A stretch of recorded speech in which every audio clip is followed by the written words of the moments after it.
I wanted to read the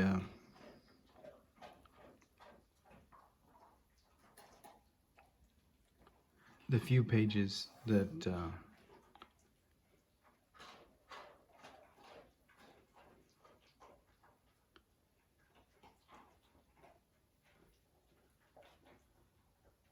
that I just completed in the book called 144.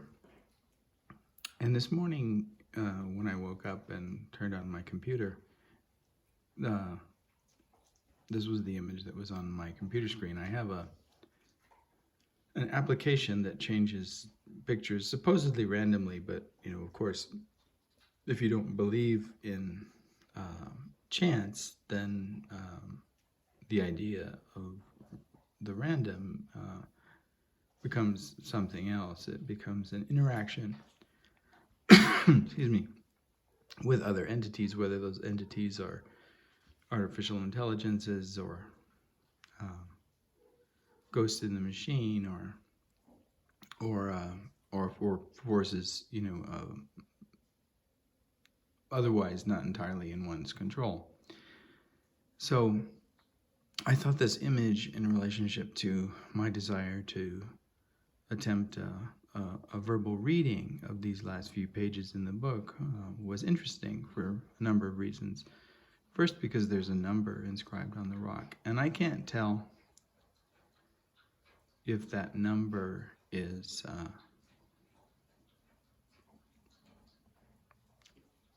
1,253 or 253. But it is a number, and it's not a Fibonacci number. It's 20 units from a Fibonacci number,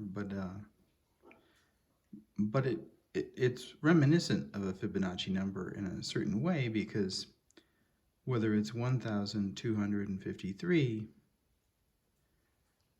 or simply 253, all of the individual units in that number are Fibonacci numbers. The 1, the 2, the 3, and the 5, though they're not sequenced as such. The 12, if it is a 12, is interesting because of the 12 tribes of Israel, I suppose, and the 12 months of the year. And if you multiply 12 by itself, you once again have the number 100. You have a number 144, which is once again, a Fibonacci number. I could address the 25 and the 53, but I'm not going to do that. But I'll return to the 144 because it's the title of the book that I'm going to read from, and what it means. The fact that it is a Fibonacci number, and the fact that it is 12 times 12 is precisely the reason that it was included by John of Patmos in the aCiPhtTh, right? This John, whether he's synonymous with the John of the Gospels or not, had obviously read the Gospels and was very much aware that Jesus himself was very much involved in counting numbers, and often told parables in which numbers and the significance of those numbers were relevant to his understanding of passages from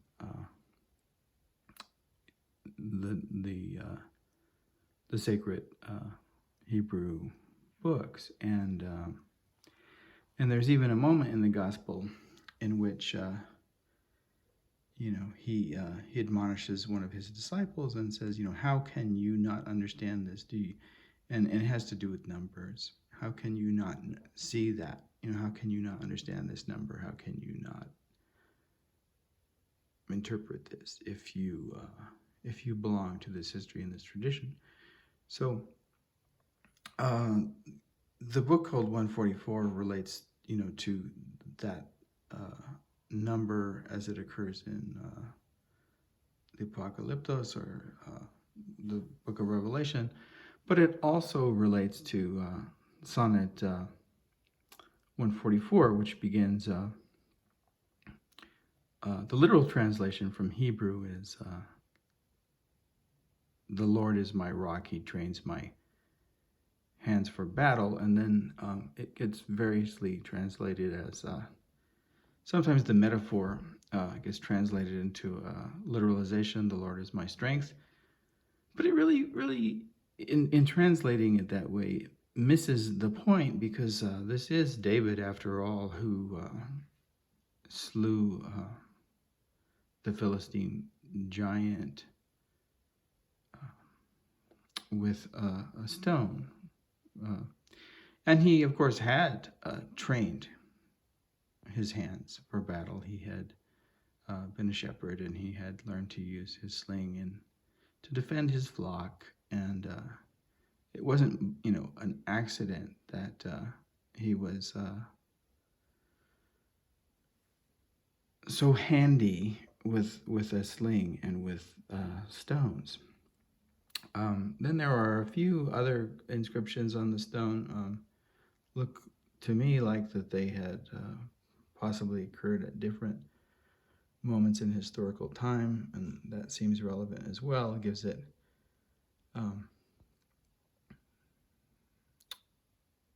it a feeling of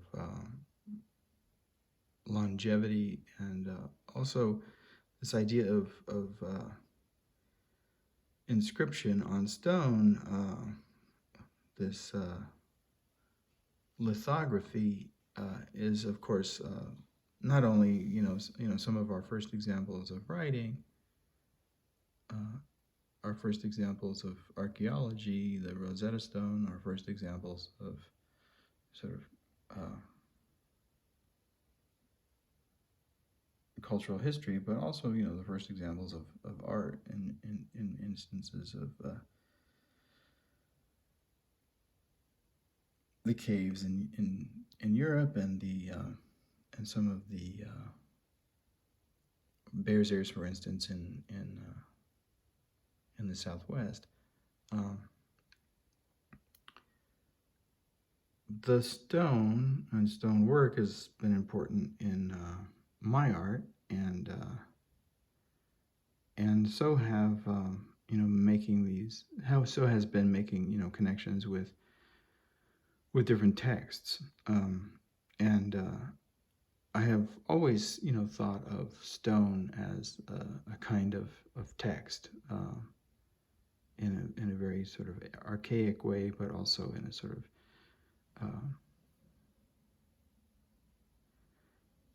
what would one say, graphic way.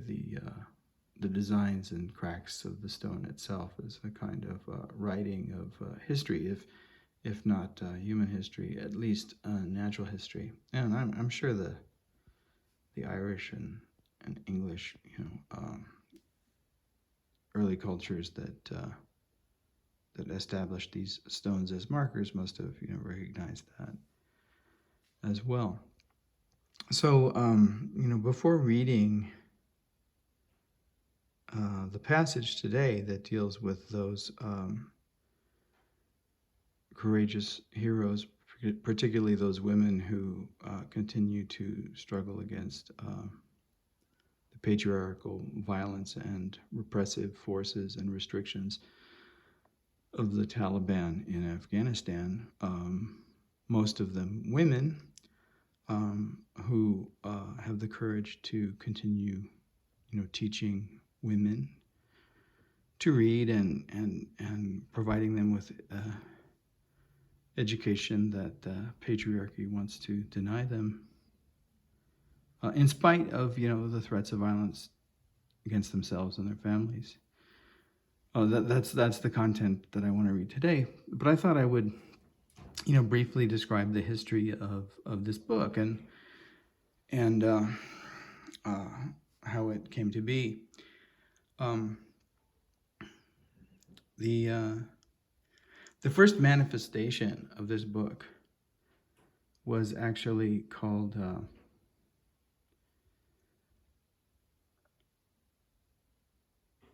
Misunderstandings of the Sane Regarding the Mad, What They Think About Them. And it was created at a time when I was doing work in asylums, and I had performed pieces in which I had, spent time in asylums and spent time in different kind of institutions in which today people who are diagnosed as mentally ill are institutionalized by our culture. And so I experienced pretty much the entirety of what an individual who is institutionalized experiences. And I experienced pretty much all of the general culture's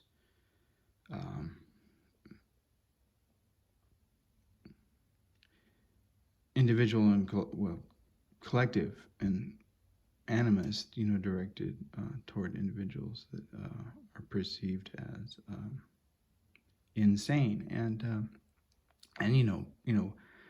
the variety of responses to that label, and the performance, itself, had a long history related to, my reading of Artaud, but also my interest in performativity, why it is that certain individuals in our culture can say, this one is mad, or this one is guilty, or this one has rights, and this one doesn't, what that verbal and contractual performativity of being able to label and define, how that works, and if there are ways of taking that power back or eluding it once those performatives have been made. All of that contributed to my interest in this particular project, and all of the varieties that it might take. And I actually found that once those performatives are performed, in other words, like, there's no divorce in certain instances of performativity, right? Once those designations are made, in certain instances, it's very difficult, to take them back. So this has always, been part of my work, and I've always understood those performatives as growing out of, in some way, ancient ritual. So, stone again would be the ancient form of sculpture. Stone again would be the ancient form of writing, and in that way, the stone itself is a metaphor of a time in which a shaman or a priest or someone or the community itself was responsible for these rituals in which rites of passage and namings and transformations in social status would take place, and a name always carries a certain, or did always carry, like, a certain relationship to the community, as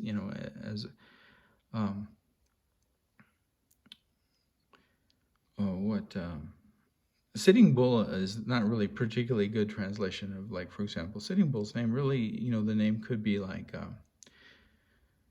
the bull buffalo who guards over his herd, meaning that the Sitting Bull, once he acquired the name of Sitting Bull, like, became this horned one with all this power who could protect his people. And he was born, I think, I can't quite remember, but something like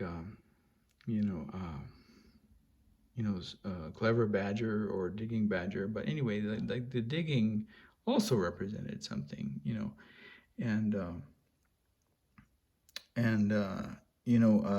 performativity of modern culture is sorting rather than providing responsibility, right? You're not granted a relationship to the community. You're sorted into you are allowed to do this. So if you're sorted as insane, that means you basically have no rights, and rights has always been an important part of my work, and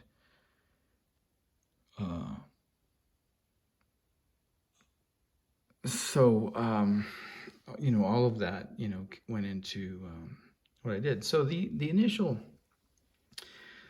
this initial manifestation of this book called 144 was a list of the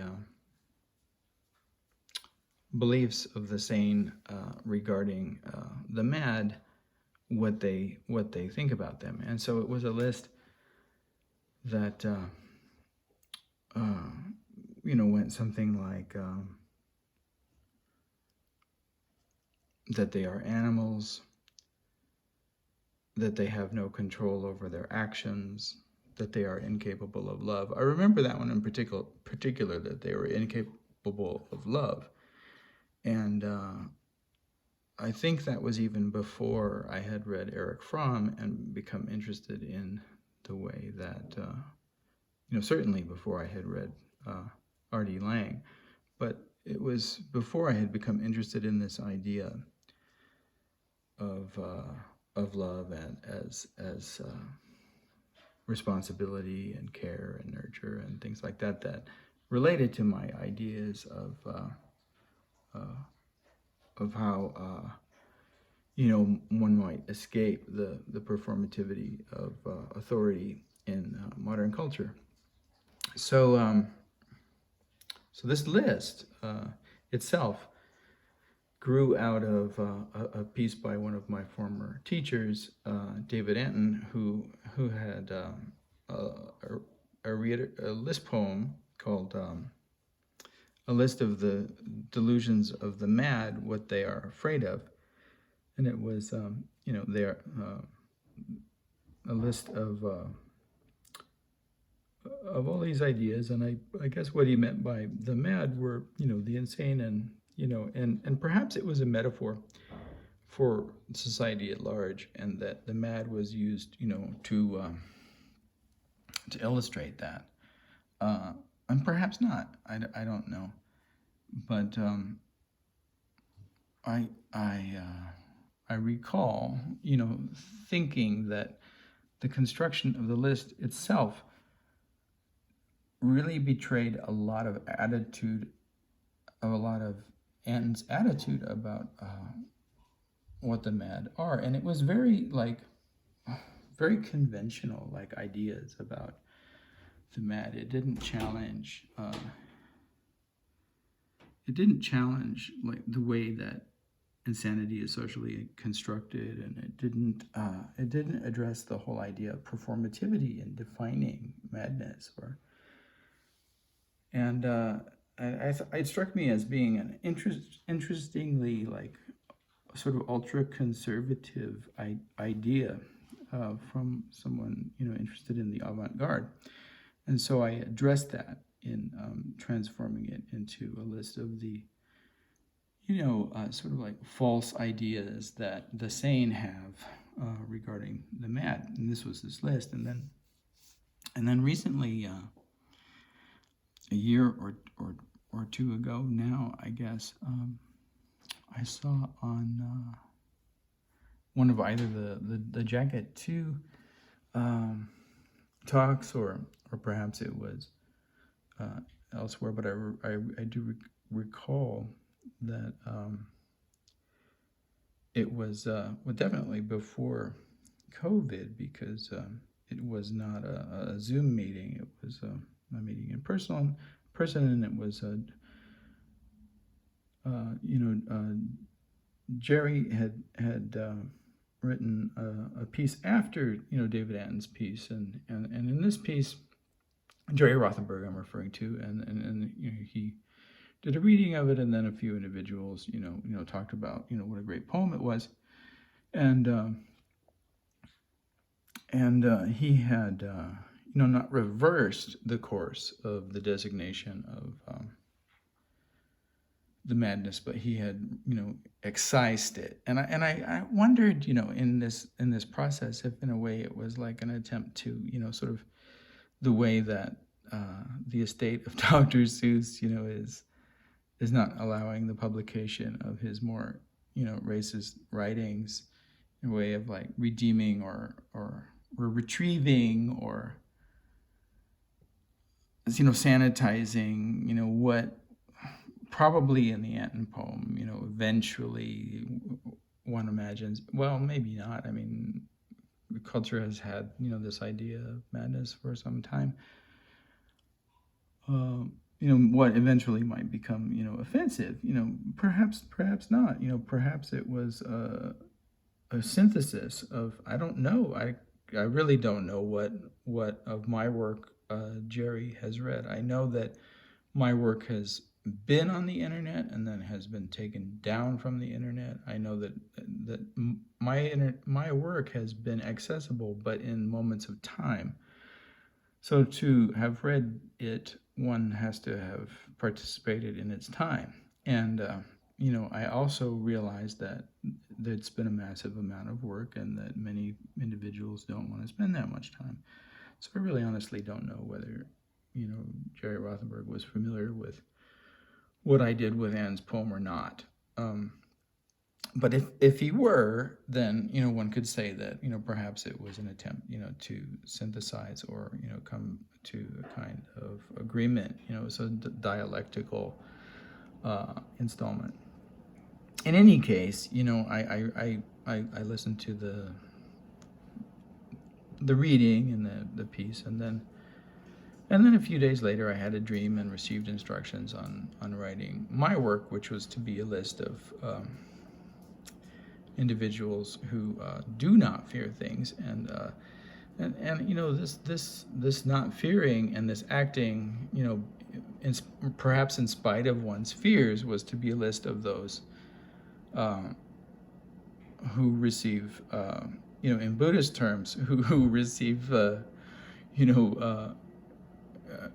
karmic merit, for their actions, and I guess the idea was that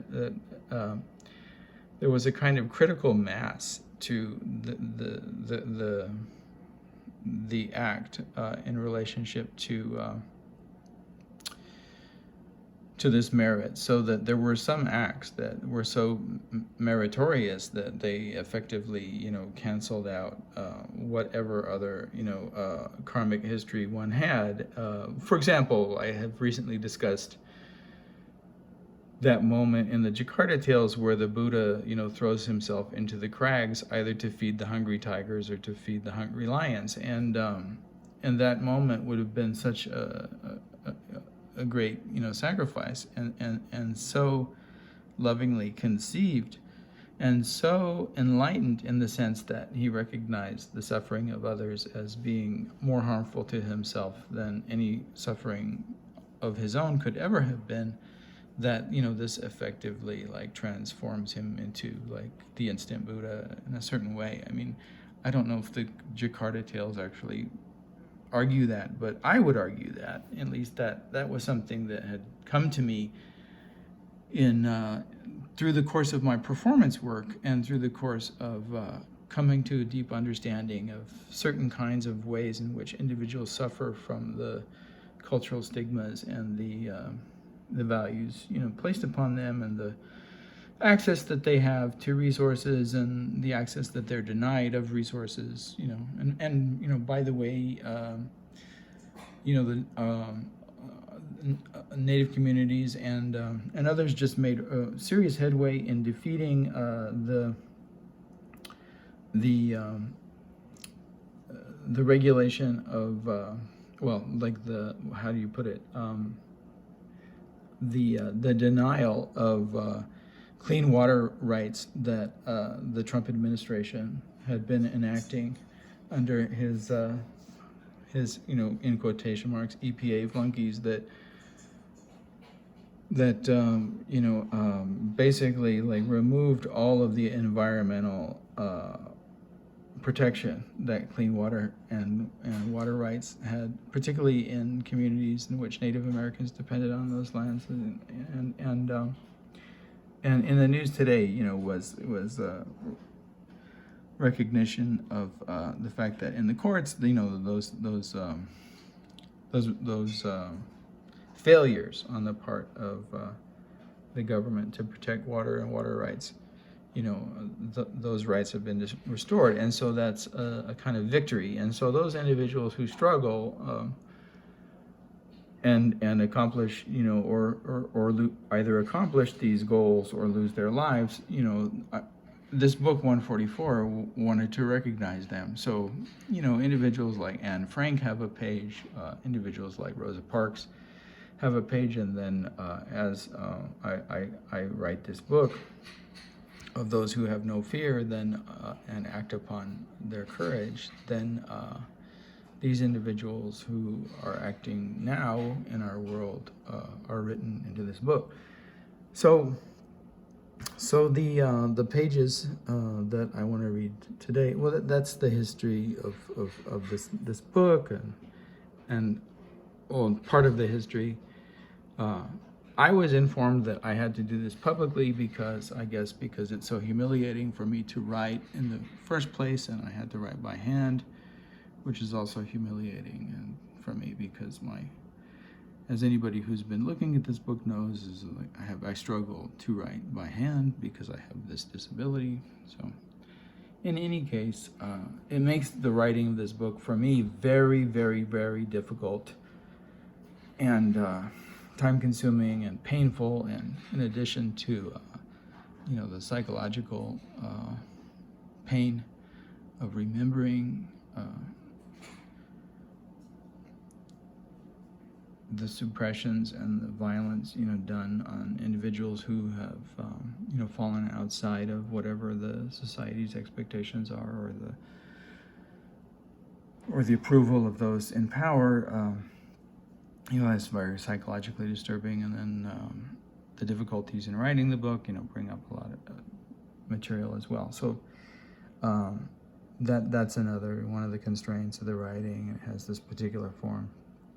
So all of that having been said, then I'll proceed to a reading of the book today, and I'll just go ahead and use this is one of the pages, but I'll just go ahead and use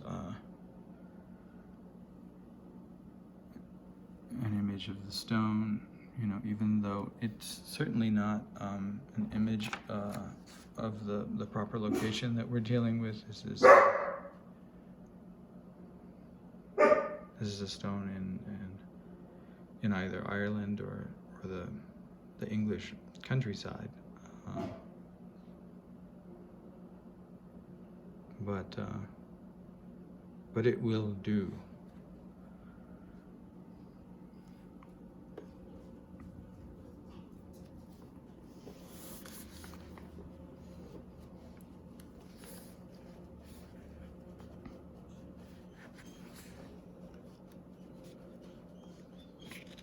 And there were some who had no fear of publicizing the violence of patriarchy, and there were some who had no fear of publicizing the history of the violence of patriarchy. And there were some who had no fear of publicizing the persistence of the violence of patriarchy, and there were some who had no fear of the threats of patriarchal violence upon their own lives. And there were some who had no fear of the threats of patriarchal violence upon the lives of their mothers. And there were some who had no fear of the threats of patriarchal violence upon the lives of their daughters. And there were some who had no fear of the threats of patriarchal violence upon the lives of their sisters. And there were some who had no fear of the threats of patriarchal violence upon the lives of their friends. And there were some who had no fear of the threats of patriarchal violence upon the lives of their partners. And there were some who had no fear of the threats of patriarchal violence on the lives of their lovers. And there were some who had no fear of the threats of patriarchal violence upon the lives of their wives. And there were some who had no fear of the threats of patriarchal violence upon their grandmothers. And there were some who had no fear of the threats of patriarchal violence made upon the lives of their granddaughters. And there were some who had no fear of the threats of patriarchal violence made upon the lives of their aunts. And there were some who had no fear of the threats of patriarchal violence made upon the lives of their nieces.